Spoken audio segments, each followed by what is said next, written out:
There is a particular train line that has spoken many values to me during my history of video travelling shows, and it's here where I analyse this line even further. Welcome to the episode where I go on a bus crawl starting from here in Havant and working my way up to Fareham. Now you're probably thinking to yourself, but Darren, if you're uncovering the mysteries of the British Railway, why are there buses involved? The explanation behind this method of travel is that some of the stations on the line I'm analysing in this episode are closed, and more details of these will follow. For those who have kept up with me during my journeys across this series, would have already made a note of what I uncovered in an earlier episode concerning disused railway stations. This episode looks at a few more of these, with a couple of new ones that are still open. New, because this show hasn't looked into them at this point. There are many mysteries of the British Railway that are dying to be discovered. Join me, Darren Stratton, as I take you around the four corners of the UK to explore the many mysteries that are hidden between a station and its platforms. The opportunity train is arriving, so let's hop aboard and get exploring. So here I am now travelling on the 23 bus which goes to Southsea. Now, Southsea has a whole railway line of mysteries that are waiting to be explored, and that will come in a later episode. Interestingly enough, there are two buses that go to Cosham. The 23, which I'm currently on, calls at all the stops from Lee Park to Southsea. It takes about 20 minutes to get to Cosham. The 20, on the other hand, goes to Portsmouth via a different route, and the journey to Cosham on that bus would take about 40 minutes. There also used to be more trams along this line, but I'll look at those in the later episode. What interests me about this stage is there are so many things to explore around the railway when you're sat on a bus. There are still some tracks laid at Gosport, although you can't get too close to them as they are fenced off. What strikes me about this station is that there are some potentials to be had here in its two platforms. Cosham's railway station opened in 1848, around the time where the line started to expand at Fareham. Also, like Fareham's platforms, both the platforms here are bound for London. Also, this station plays host to SWR services to London Waterloo via Basingstoke, and a stopping service between Portsmouth and Southsea and Southampton Central. GWR services from Portsmouth Harbour and Cardiff Central call here, and we also have southern services from Southampton Central to Brighton and London Victoria, although the last couple of trains may call at or even terminate at Littlehampton. It's also important that I stopped here as well as Porchester when I get there, because there used to be a railway station in Paulsgrove, but the track hasn't been lifted because there are stations on either side that are still open. I'm now sat on the number 2 bus making my way to Paulsgrove, and I have to say, even though the journey coming into Cosham from Gunwharf takes about 50 minutes, it then becomes more rapid when it goes to Paulsgrove. This is the main part of the episode that comes into play.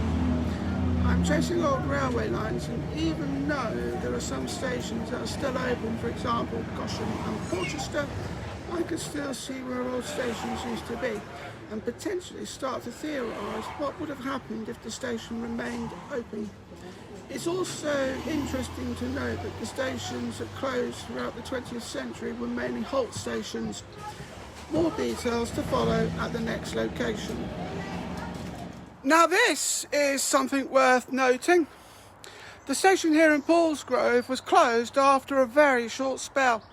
The station opened in 1928 and was located by this very bridge that I'm standing on. It closed in 1939, a little over 11 years. The station here was located on the West Coastway line, situated between Cosham and Porchester. Both stations either side are still open, which is why the track is still down. This is one example of a halt, where a halt station generated a substantial amount of income for the Portsmouth area. There has even been talks in 2007 in the news by SWR. The company was called South West Trains at the time of the interview, but it was mentioned that it could increase the business in the area, even if it only opened on match days. Unfortunately, based on what's seen at this point, the talks haven't yet been materialised. I'm going to delve deeper into what makes a halt station the way it is. Based on my understanding, a halt station consists of nothing more than 2 platforms and an exit that allows you in and out of the station via a road. However, what else comes to my mind is that Bullsgrove wouldn't have had any of these because it's based on a hill. I was also debating as to whether this station had 1 or 2 platforms, but because I saw 2 tracks placed on the line, I can assume that it had 2, one going to London and the other going to Southampton. But still, I want to delve deeper into the meaning of a halt station, figure out what makes it a halt station, and analyse the difference between the 2 types of station. The next station on my list is another interesting one as far as location goes, and I'm very excited to see what mysteries lie in store. Now this, believe it or not, is the entrance to Porchester's railway station. The entrance to one of the platforms is step 3, but you'll still need to climb stairs over a bridge to get to the other platform. Now this must be one of the longest entrances to the railway station that I can think of, and a bridge inception is also on the cards here. If you're wondering what I mean by a bridge inception, I mean you would have to cross a bridge to get to a platform, and that's based on a bridge. This station also opened in 1848, same time as Cosham. The one thing that comes to my mind was that the station of Fareham was extended to factor in the opening of Cosham and Porchester.